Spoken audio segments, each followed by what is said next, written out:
sana maging masaya silang dalawang mag-asawa. Katulad ng pagkasama namin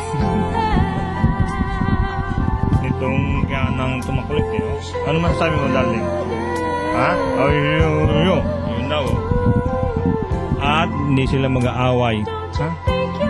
At pero dapat nahihiya ang darling. Nahihiya. Ano? Magbibigayan. Ayun, dapat daw magbibigayan, magsasama ng matiwasay, at kailangan may trust. Hindi yung trust condom, yung trust. Trust sa sarili, ha?